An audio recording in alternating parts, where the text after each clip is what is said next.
Welcome back to the Dyslexic Maverick podcast. I'm so excited to have you here and to share with you my guest today, Sammie Kelly. We talk about a lot of different topics. We really hit on training and how HR leaders can really hone in on making neurodivergent training specifically kind of more palatable for different brains and different techniques. But we also just go into different life conversation about ADHD, specifically the inattentive type, which Sammie does struggle with more, and kind of how that looks and presents. And she does just a wonderful job of explaining these 10 TV channels that are always going on in her brain. So I can't wait for you to hear that. I do want to kind of just give you a little bit of background on Sammie as well. She is a founder of Beyond Neurodiversity. She's a coach, an advocate, and a businesswoman as well.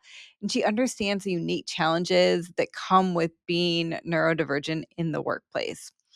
Her HR experience is also super valuable and something that I can relate to as well. So she's done HR consulting, recruitment, and marketing, and really brings that unique combination for her clients and employees together. So Sammie found herself experiencing kind of an upheaval in what she thought she knew about her brain versus what was actually going on with her brain. And she talks a little bit about that in this episode too. So that'll be super interesting for us to unpack together.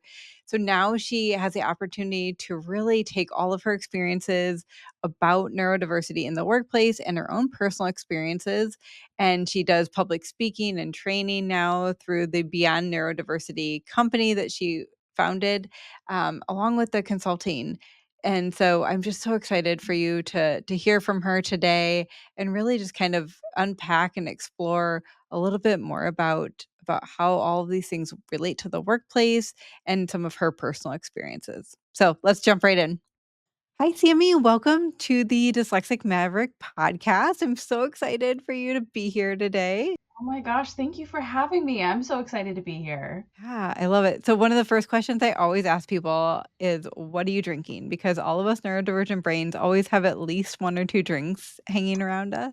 Oh, I've got two. I cannot make it through without my cup of coffee, my little Hello Sunshine mug. It had to come through today. And of course, some water. We're doing our best to stay hydrated, even though we forget frequently. So, yeah, that's what we've got going on here. That is, I've got two as well. I've got a tea, and then I've got water too. So, There I you I go. can never leave the house with only one. I think my kids would probably freak out and think something was wrong if I only left with one drink.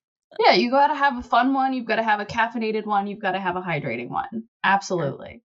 It is awesome. I think we could probably give the listeners a little bit of background too, because we actually connected on LinkedIn over a Hmm. year ago. Hmm. And we share so many of the same passions, but also more unique probably is that we share a lot of the same HR backgrounds as Hmm. well. And so it was fun for me to find someone who was so involved in the HR space and passionate about neurodiversity. Oh, And so I would love it if maybe you could start off by just kind of explaining more about how you learned how you have a neurodivergent brain. yeah, absolutely. So, I was a really strong student in school. I didn't have a lot of the typical, maybe warning signs of being neurodivergent. Strong student, flew through college, but as I got into the quote unquote real world, I found that I was struggling with, gosh, tasks that I kept going, come on, this should be easy for me. Why can't I send this email? Why can't I do this follow up? Why can't I? Um, and we had always had the joke of having multiple voices in your head in my family. My dad, we found out later, is neurodivergent as well. Um, and it felt like having 10 TV channels on all the time. And I thought that was just normal. But it was through conversations with my friends and my husband and family members that I began to realize, wait, hold on, this actually isn't remotely the same. We're not having the same challenges. We're not having the same struggles. So that led me, after some conversations with a therapist, to go and pursue an ADHD diagnosis. And lo and behold, my therapist was right. And I was so surprised. I was taken off guard. But it was honestly a life changing diagnosis. It was something that opened so many doors and helped me understand so much more about the way that I think and the way that I move through the world. And I was just blown away and still incredibly thankful for those who helped me get there. I think that's such an important part of the story because so many people that I talk to, they are almost scared to get a diagnosis because they're not sure how they're going to feel afterwards. And certainly it can be different for everybody. Most people that I talk with, they think it's the best experience because now it explains them. And it sounds like you've kind of had a similar situation. Yeah, absolutely. The explanation is something that you just feel is missing for so long. And that causes, I think, a lot of internal negative self-talk, internal negative dialogue. And you really begin to struggle in areas where, you see imposter syndrome pop up. And um there's a reason why I went to a therapist, right? And there was a reason why so many of us, I do think, go and pursue therapy, because we're operating in a world that's not built for us, and that sends a lot of messages to you after a while that um, it's hard to break out of that mold. So I'm so thankful for that diagnosis. It's one of the best things that's ever happened to me, really. Yeah, that's amazing. And I think it's so important that we highlight that anxiety and depression are usually more diagnosed, right? Mhm. But can for so many of us, the symptoms it's really just an after symptom of ADHD being undiagnosed. Yes. Was that a similar case for you? Absolutely. So I was diagnosed with anxiety and depression before I got my ADHD diagnosis. And it was because I was working in a world that wasn't built for me. It's like hitting your head against a wall 90 different times a day and not understanding why the wall is there. And you think everybody else is hitting the wall as well. And wait, hold on, lo and behold, they're not. They're not having those same struggles. So it's shocking how hand in hand those three often go in and walk alongside of each other. Yeah, and it's amazing how the anxiety can really subside or at least lessen Mhm. when you start to understand the ADHD brain and all these challenges that are coming with that and tied Yeah. to that more specifically. I think it's just like that next like light bulb moment of, "Oh my gosh, like this again, like this makes so much sense." Yeah, think of it as swimming upstream, and you don't understand why you're struggling, but all of a sudden you're looking around and everybody else has flippers, or worse, they have a boat and a paddle. So all of a sudden, once you begin to lean into your own strengths, you begin to say, "Okay, swimming upstream actually isn't as hard," or "Actually, I've found my own accommodation, I found my own adjustment." And that's when you see the anxiety and depression begin to subside, when you begin to work with your own strengths. Yeah. So, can you maybe take listeners through one of those tasks or chores that was for you swimming upstream, while other people were flying by you in the boats? Oh, which one? Sending emails is always the one that I go to. I couldn't understand why I struggled so much to get certain emails out, whether it was a simple follow up, whether it was our weekly newsletter that I was in charge of. So that was kind of a big email that I really had to make sure I was on top of.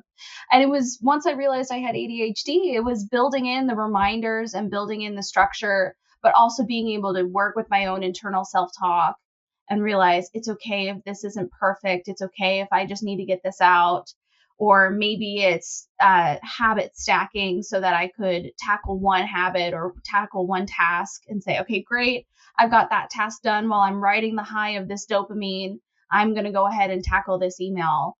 Um, it became kind of a web of different tactics that I would pull on depending on the day and depending on the time. But it was really, once I understood my ADHD, it was understanding, okay, what are my strengths? What are the habits I need to put into place so that I could be successful and get that darn email out? Oh, those emails. I know. It's so embarrassing once you're done, you're like, "That literally took me 5 minutes." Maybe not even sometimes, right? Yeah. Yeah. Yeah, Um, sometimes 3 minutes. And yet I put it off for literally 48 hours. It woke me up in my sleep, right? Like, I didn't mhm. get a good night's sleep because of it, or I'm crabby because I don't know exactly how to say it. And at the end of the day, it wasn't that hard. We made this big mountain that we had to climb instead of just sending the darn email. And I would be so envious of people who would say, "Well, I'll just send them an email." And I would be sitting there going, "Oh, would you? Oh, that would be so great if you could send the email." Or going, "Oh, I, that sounds so easy. Why can you do it and I can't?" But it's finally, once you realize why you are the way that you are, that it's not your fault, and that there are ways around it, I think that's when you see this really beautiful, kind of blossoming of character and personality and personhood, really. Yes, yes. No, I love that. I love that.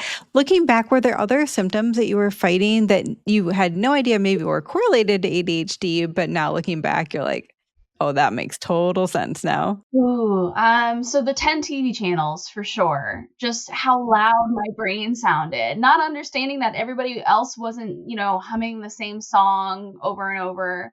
I recognized some stimming patterns, whether it was listening to the same song over and over or having a natural kind of fidget, chewing my lips, something along those lines.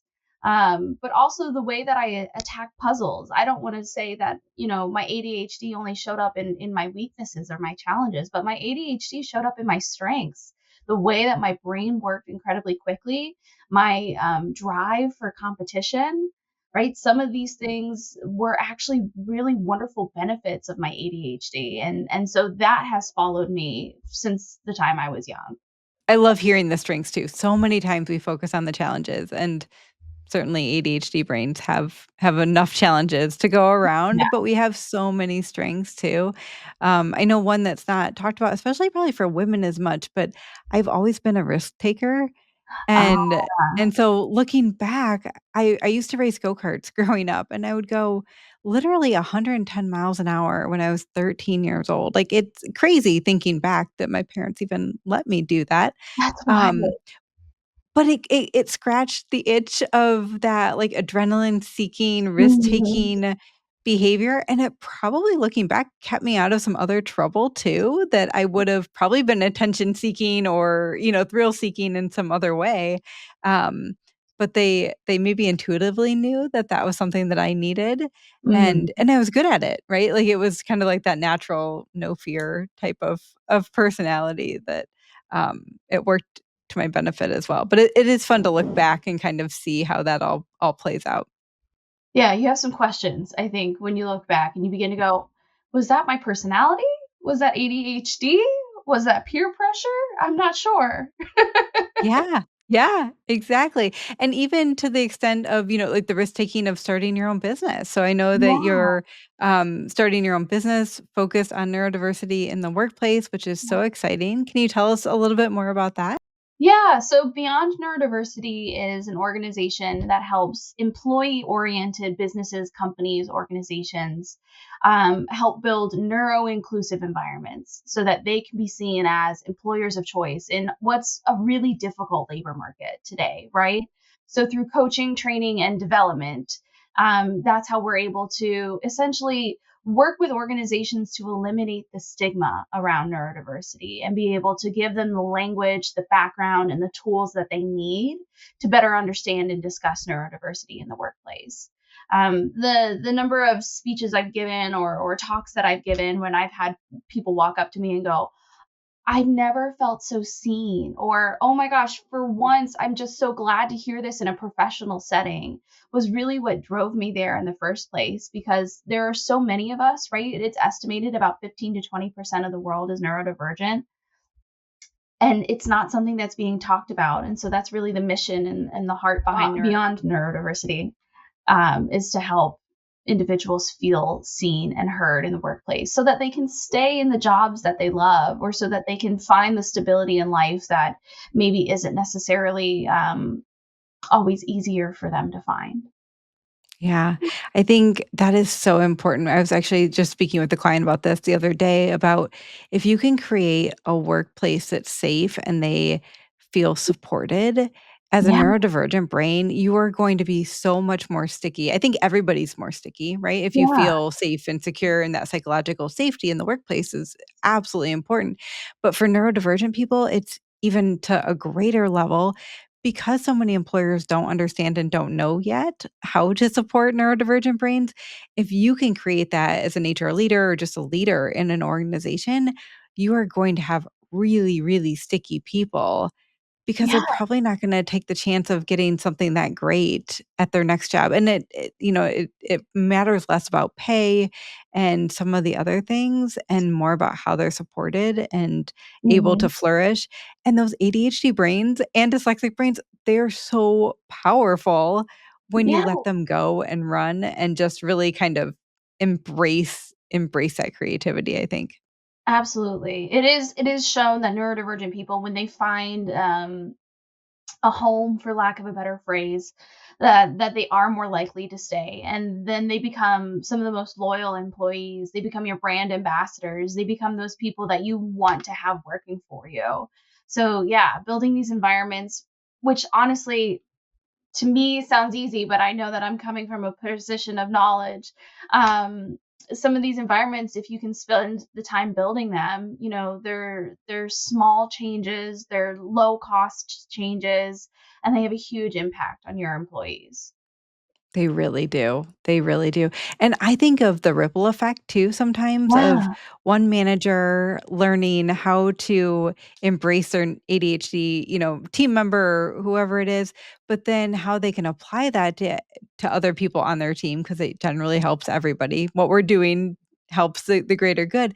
But then even just thinking about that one person, even if they do move on to another company, they take those skills and traits with them and they can apply them to their next job as they're continuing to grow in their career.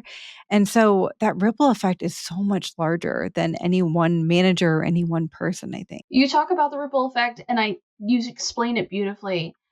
And the thought of it's the manager's ripple effect in a way, what they take with one approach with one person who maybe has ADHD may still benefit somebody who doesn't have ADHD, but maybe they're going through a tough time and they just need a few accommodations or they need a little bit of flexibility.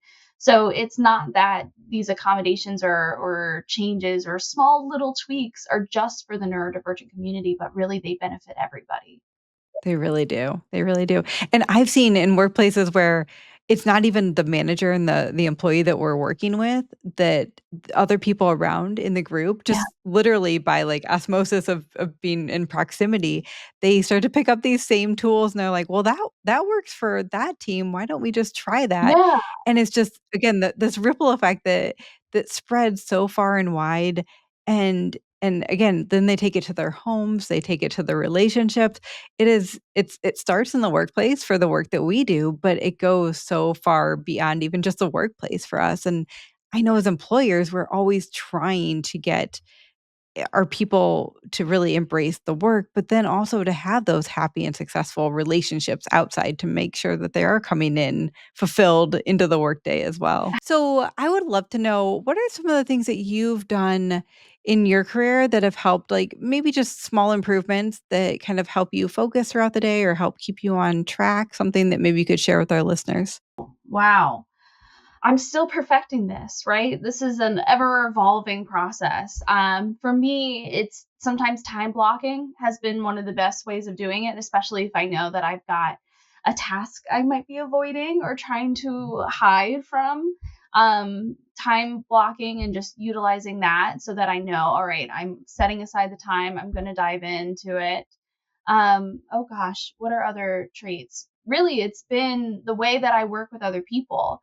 So rather than forcing myself, I'm a big picture thinker. I do wonderful when maybe I'm talking in strategy or larger movements. It's been the partnerships on my team that have really been the benefit. So since I'm big picture, I work with a phenomenally detail oriented person who is really kind of like my ebb and my flow. So I know that hey, it's great that I'm working to my strengths, that I'm able to be big picture, and that I'm able to tackle some of these larger, strategically oriented tasks. But I know that I've got this team member who's going to be able to work alongside me and pick up on the small details that I've missed, bring them to my attention. So it's really, I have found that it's less been about the the tasks or the habits that I've built, but really the relationships that I've built within the organization between my peers and my boss. And I couldn't agree more. I have an executive administrator at my last position. I was lucky enough, I had never had one before. Oh, She literally changed my life in the best way with all of the support that she just naturally gave me because her brain was wired so differently, just like what you're talking about, yeah. and she sees the world so differently than you and I probably do, and for her, it was so simple to do all these process things and get things in order and sequencing them out. I would have spent 48 hours and still had a mess on my desk if it was left up to me, and so it's just so fascinating to see how different brains work, and just like you said, when we can really complement each other, Mhm. it is amazing. It is amazing. I love that.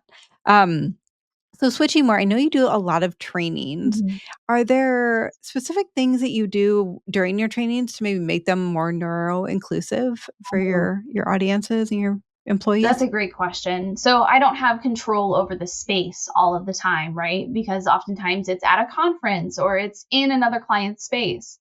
But one item that I have found is to think about how the learner operates. If you're familiar with the VARK learning, it's visual, auditory, reading, and kinesthetic. So those are the 4 almost learning styles, and there's some debate over, "Hey, is this something that's been implemented and true?" I have found that it has been true for the learners that I've interacted with. And it means everybody learns differently. Just like everybody operates differently, everybody's neurodiverse, right? When we fall under the category, we have neurotypical, neurodivergent. We all fall under the neurodiverse category. We all think differently. We all learn differently. So, one of the ways that I like to, in my trainings, is make sure that I'm using multimodal ways of training. So, can they read what's on the screen? Are they hearing me um, speak and kind of reiterate what's on the screen? Not word by word verbatim, right? We all know that that lecture just drives people insane. But are they hearing the things reiterated off of the screen? Are there visual cues? Are there visual structures? Are there different graphs or different ways of displaying the information so that we're letting the slides kind of almost put some of the pieces together for us?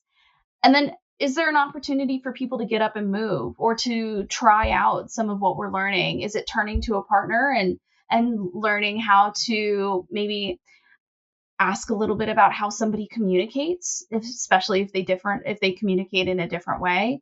It's kind of relying on those 4 different ways and making sure that we're integrating that multimodal form of training. And that's called VARK? VARK, yes, visual, auditory, reading, and kinesthetic. I haven't heard of that one before, so Oh my gosh. I'm going to go do my own research too, so I love that. Yeah, training can be it can be really hard, especially when you've always got different brains in the room, Mhm. right? Like, you can't just develop a training for neurotypical people and dyslexic because that's not you're gonna still leave out a large group of the audience, or, obviously there's autistic traits that kind of come into play too with very literal thinkers and very, Yeah, straightforward training styles, and so it's certainly complicated, right, to put those trainings together that really can touch on a lot of different ways to learn. And then I think like you talked about a little bit too, how people process information. So mhm. giving them those opportunities to verbally process, maybe in Yeah, partners or pairs, I think can be really helpful for some people. absolutely. If you're familiar, I don't know if you do this, but I have found that I'm a verbal processor. So when I would get instruction from my boss, even if I would get it in writing form, which I would need, I would often go back and reiterate the email to her and say, just to make sure that I'm understanding, this is what you need from me. Right? Sometimes it's that verbal processing, whether you're neurodivergent or not, that can be so critical to understanding because it's in your own words. Yes. For me, in my brain, it doesn't even make sense until I say it out loud. I'll find myself, like, getting in my car and just driving and talking to myself or going to a mirror if I don't have time to go drive around just to, like, process an idea and talk about it, and my poor family, like, they hear about every idea that I have because it's, like, half-baked until it comes out, and Yes. then sometimes it doesn't make sense at all, right? You're like, "Hmm, that I totally missed the mark on that." And I know it as I'm saying it, but it sounds like you kind of process that same type of way. Absolutely. My poor husband, I call him my sounding board just because the amount of verbal processing that I do, and I'll be sitting there going like, okay, so if I understand it right, this is what's happening and this is why it's happening, and this is how I'm going to do it, and I think he just smiles and nods, and he does it very, very well. But it's necessary. It is necessary for my own understanding, um, just like I have a great partner at work, I have a great partner at home, and it's about balancing each other's strengths in that respect.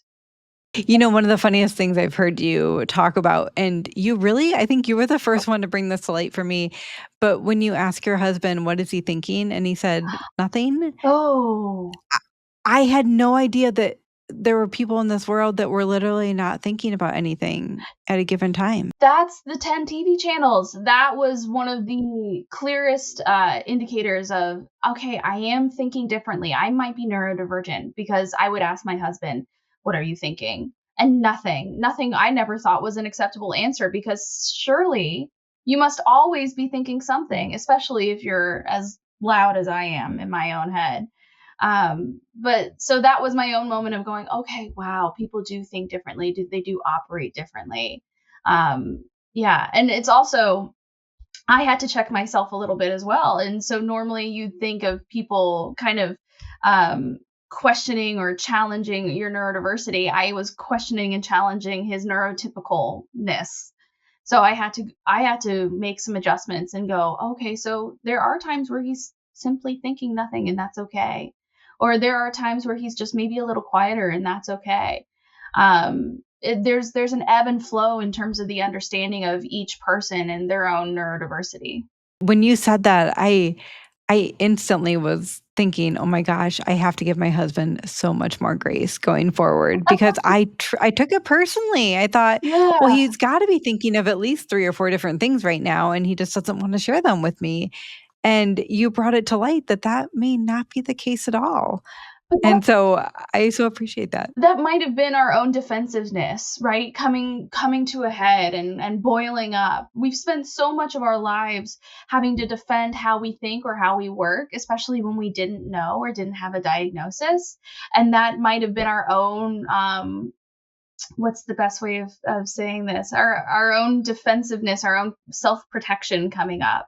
And so you're right, it's giving grace both ways. It's a hard thing to do. And that's part of the driven mission I think behind what we're both doing is trying to help people understand to give each other grace and to work with each other in different ways and to just learn that there are so many different ways of thinking and being and experiencing the world. Absolutely.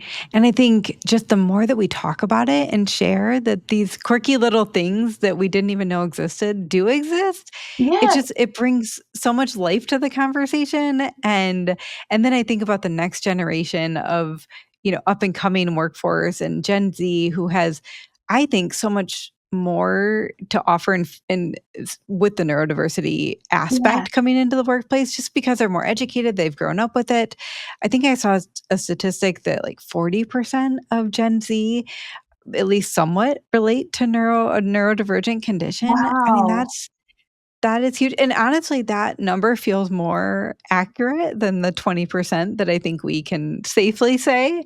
Yeah. Um, but yeah, leaders and managers and employees, coworkers are all going to have similar conversations and be thinking, gosh, does her brain really run that fast all day long? And the answer is yes, right? Yes, and it's exhausting. Oh, goodness. So because you work in the HR space so in-depthly, what do you wish more HR leaders would maybe know or understand Mm. about neurodiversity as it relates to work? Oh gosh, that it's not an excuse. I remember when I first got my diagnosis and I had a couple people tell me, "That's fine, just don't make it an excuse." And and you kind of go, "Well, hold on, it's a reason, it's not an excuse," which, there's a whole debate about that. But really that if you're able to embrace it and just give it a little bit of space and a little bit of patience, it no longer becomes an excuse, it becomes a strength. Obviously, it needs a little bit of structure. Any activity or any initiative by HR requires a little bit of structure to roll out. But more than anything, it just requires a little bit of patience and just a little bit of time. And like we said earlier, right, that patience, that time, that platonic love in a way of just being able to say, I see you and I give you space and we're going to make it happen. Just reflects in the retention and the reduced turnover and the way that our employees really just dig in deep to the organization and become those brand ambassadors that we hope and we look for. I wish managers knew that, HR managers knew that it just takes a little bit of time and patience. Mhm. I absolutely agree. I think it was actually, one of the books I read that it's an explanation. It's not Yes. necessarily an excuse, right? It's just explaining how our brains work, and Mhm. we still have to hold ourselves accountable to get to meetings on time and get our work Absolutely. done and all of those things, and I think so many of us do, right? It's not an excuse, but it's an explanation for why we have to sometimes work so much harder to do Mhm. the things that other people make look really easy sometimes. And then on the flip side, we have these amazing brains that make these really complicated things look super easy, Yes. which only further complicates the workplace, right? Because you're like, well, if you can solve that really tough problem, how come you can't send out the email on time? Those emails, those darn emails. And it's not always straightforward. Kind of a challenge. Like you said, there are things that are really challenging that we can do really well, and then there are really easy things that we really struggle with. And so don't expect always a straightforward kind of response or reaction to tasks. Yeah. You know, the other thing I really appreciate that you say, and I've heard quite a few times, but is that we can't diagnose people. And Mhm. you're so cute when you say it. You're like, no, hard no, like no, we Hard don't no. diagnose. We don't diagnose people, but we don't have to either. So many of the things Right. that we're talking about, you don't necessarily need to have a diagnosis or even name it necessarily. And I Mhm. think for managers, sometimes that's what they struggle with is that they're like, well, that's a characteristic of ADHD or that's a characteristic of dyslexia, but I don't know for sure. And Mhm. so do you run across that when you're working with clients? I run across that when I work with my family members. Yeah. We'll run into somebody and I'll have a family member who is familiar with my journey. They'll go, "Well, so does that mean that person is neurodiverse? Can we diagnose them?" And it's like, "Well, no." Yeah, yes and no. Um, I think this is one of the core tenets of what I am trying to communicate is that neurodiversity encompasses everybody. Neurodivergent encompasses a portion of the population. Neurotypical encompasses a portion of the population, but we all think differently and we all have different approaches, and it's in the core of the way that we approach our employees, and it's in the core of the way that we work with people, that if we have some flexibility and if we're willing to learn about how somebody works, then we're actually able to increase that retention, reduce that turnover, increase productivity, all of these things that are great and fine and dandy, right? We want the ROI, but more than anything, we help the employee feel heard and seen and feel like they have a home where they're working. Um, it's the willingness to understand, and it's the willingness to work with somebody. Somebody may have an ADHD like trait and not have ADHD. That doesn't mean that they still couldn't benefit from an accommodation or an adjustment, right? And so it's just making sure that we have that flexibility and that we're bringing that kind of compassionate curiosity to the table with each and every employee that we have. Because it is a hard no. We cannot diagnose. We cannot say, yes, you have ADHD clearly, and so that's why I'm going to give you an accommodation. It's hard. I think people who might think they're neurodivergent might think that they have to come in with a diagnosis, and maybe in some cases they might be required to have the paperwork that shows that they have ADHD, dyslexia, autism. But it's really, I'd love to see us live in a world where we don't need the diagnosis, but rather we just naturally approach things with compassion and curiosity. Compassionate curiosity, you said it best with those 2 words, because I think the empathy and the compassion is one piece of the puzzle, and then the curiosity to say, "Hey, what's worked before?" Or, "Has Mhm. another manager helped you through this challenge?" Or, "What do you think could work best? What works best at home for you?" There are so many different questions. I think that if we lead with curiosity, that we can start to unpack. And what I find is most times we're unpacking in real time because they haven't Mhm. unpacked it either, right? Mhm. And that's part of that coaching dynamic for both of us is, okay, so like, so tell me a time when it worked, right? Yeah.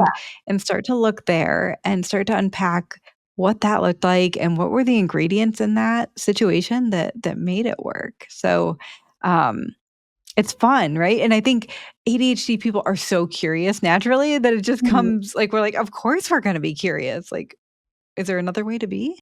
Right. Is there another way to be? No. You make a good point that you're unpacking in real time. So I feel like if we are approaching with compassionate curiosity, which is not a term that I can coin, I actually, it came from Neurodiversity for Dummies. If anybody needs a book recommendation, I highly recommend this book because of the depth and breadth and scope that it dives into. That's my little plug for the day. Yeah, I Um, like it. We'll link it in the show notes. yeah, there we go. Phenomenal book, but um, the point being is if you're coming with compassionate curiosity and you're able to deal with somebody as they're unpacking it, the real time unpacking may be right and wrong at the same time. Somebody might peel something back and say, I think it's this, or it looks like that, and it's going to take some time to actually still go through that unpacking. So having a little bit of compassion and curiosity as they are going through it, because not everything as it comes out from the brain to the mouth may be either perfectly said or a fully realized moment. So have some patience during that unpacking, especially if it is real time. It might take a little bit. Yeah, no, that's such a great point, and I think so many times, all of us want answers, right? We want Mhm. solutions, we want quick fixes, we want the tips and tricks in 45 seconds or less on YouTube Shorts, right? Like, Yeah, that's just, like, how our brains are wired, and unfortunately, creating a world that works for our ADHD or dyslexic brains doesn't usually happen like that. It's usually, "Oops, that didn't work," or, it helped a yeah, little bit, but" yeah, and so it's that process, like you're saying, that, it may work perfectly for one person or in different stages of our lives. Like you were saying, time blocking's working for you right now. There may come a time where maybe time blocking just doesn't work. yeah.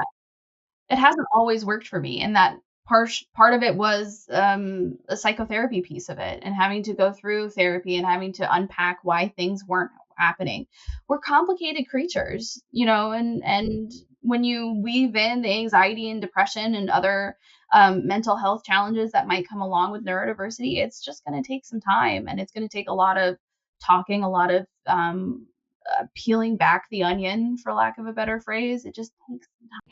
One thing that you, I think, highlight too a lot is the inattentive side of ADHD, which I appreciate, but would you mind just kind of explaining that more from, like, your firsthand perspective for our listeners? Because I think sometimes it's harder for people to picture the inattentive side Mhm. than the hyperactivity side of things. Sure. So with ADHD, you have multiple different types. You have the hyperactive, which is you think of the traditional young boy struggling to stay seated, bouncing off the walls, running around, or somebody who is impulsive and maybe an incredible risk taker, more so than normal, right? Then you have inattentive type, which is actually something that presents more in women. And we see it actually missed significantly in women because it aligns with what society expects of us as women. Inattentive presentation presents as maybe it's being a little bit quieter, but you have the 10 TV channels moving on in your head, and it's super, super loud, or you do struggle to pay attention to something. You struggle with um, keeping your focus.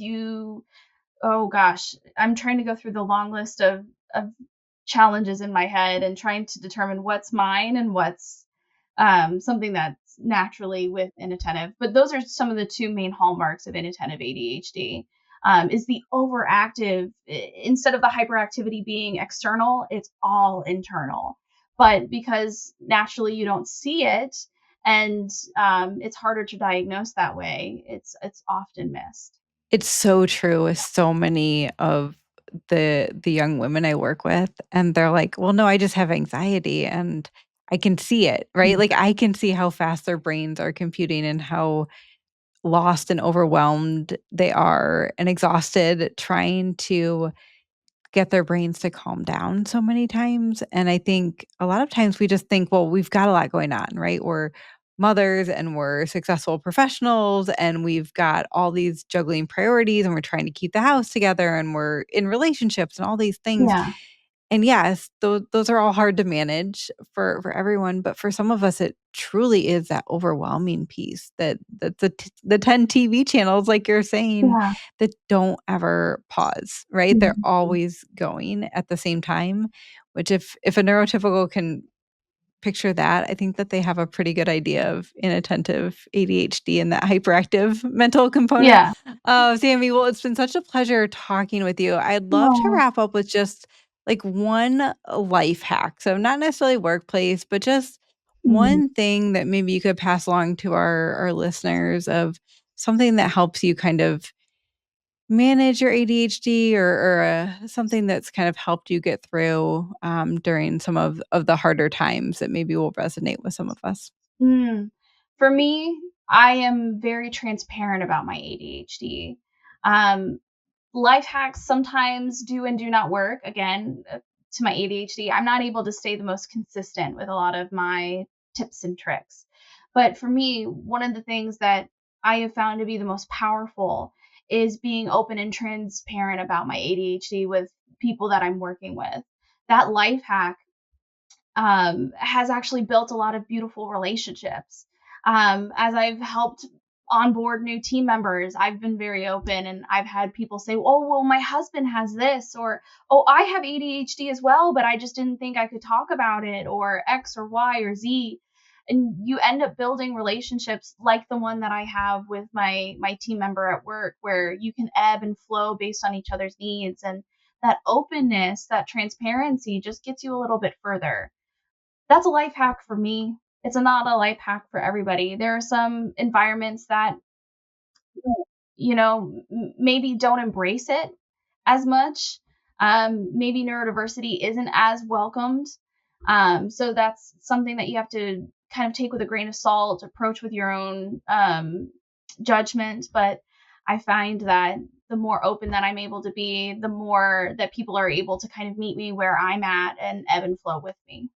That is such a wonderful life hack. It is literally bringing people together and showing your authentic self and being brave and bold enough to do that and comfortable enough in your own confidence, I guess, in Yeah, your own yourself that skin. yeah, I love that. I think that that's amazing, and I encourage you, even if you can't do that in the workplace, and I agree with you, some workplaces aren't ready for that yet. Probably a lot of workplaces aren't ready for that yet, but Yeah. we're trying to change that one workplace at a time.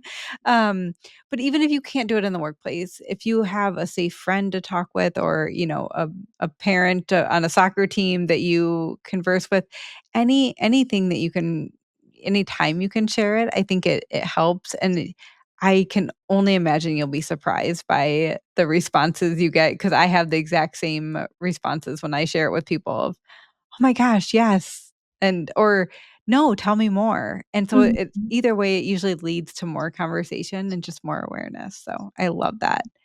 Well, Sammy, thank you so much. Thank you for spending some time with us Oh, and sharing so much great wisdom about neurodiversity in the workplace. I appreciate it. And I could think of 100 more topics that we could talk about in future episodes. Where can our listeners find you if they want to get in touch with Beyond Neurodiversity? Absolutely. You can find me on LinkedIn, Instagram, and Facebook. And you can find me at www.beyondnd.com if you want to learn more. Awesome. Thank you. We'll link all that in the show notes as well. Thank you so much, Sammie. We will be talking with you soon. Thanks for listening. If you like this episode, I would love it if you would consider subscribing. It is literally the best way you can support our work here. And if you're feeling extra generous, take a screenshot and tag us on social with one of your takeaways from the episode. Until next time, friends, embrace that unique brain you've been given.